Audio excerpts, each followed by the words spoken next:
Hello, Sandra Ugueze. This is Max Garcia, your classmate. And I just watched your presentation. Thank you for the submission. I found it very informational and very entertaining. Okay, so your topic was mandating folic acid fortification of farm produce to reduce neural tube defects in pregnancy. Great topic. I never knew that was such a thing. And um, moving on to your rationale, these were the reasons that I pulled from your presentation. It is cost effective in that it is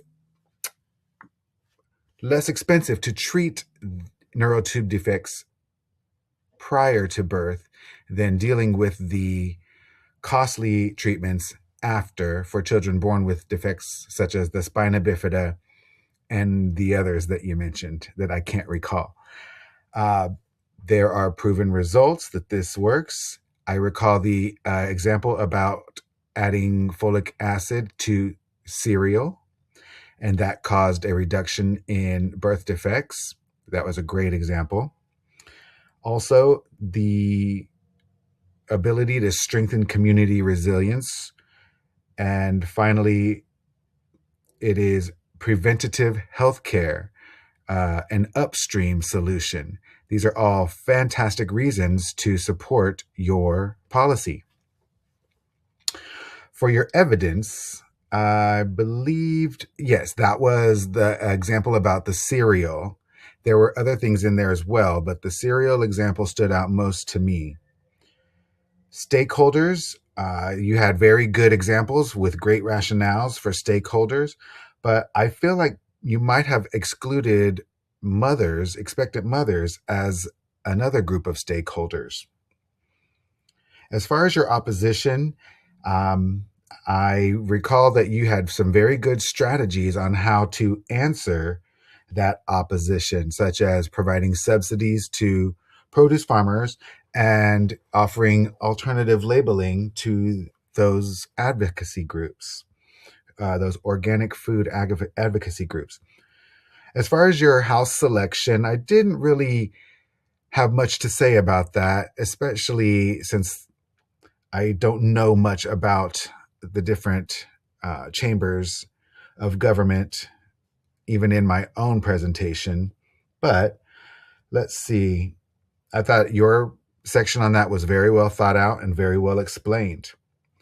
For the committees, the health committee makes perfect sense as they deal with public health issues, but I thought perhaps you would also consider the committee on agriculture.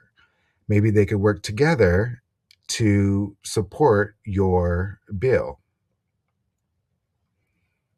In your lobbying section, great examples, but you might also consider collaborating with family planning organizations. Otherwise, it's still a great lobbying plan.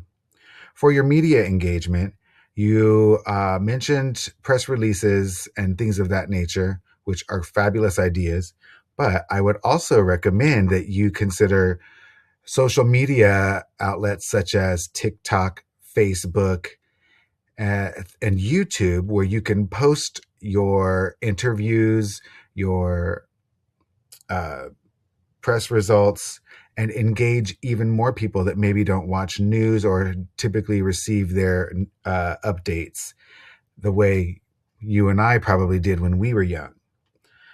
All right, so Leslie, in your research section, I was really impressed that you found a meta-analysis. I think those are a little tricky to find sometimes. And then my last thoughts are, where were the citations in your presentation? I know that that was part of the rubric. You did put them at the end, so I hope that that is enough to comply with that requirement. But going through your presentation, you stated a lot of facts and mentioned a lot of research. And in the body of the presentation, I was expecting to hear some of those citations. And then finally, my dear, slow down and breathe. Now, I know that you wanted to get it under 15 minutes to be able to upload to YouTube. So, of course, that's just a different consideration if you weren't having to do that through YouTube. All right. Thank you for listening to my thoughts. Great job.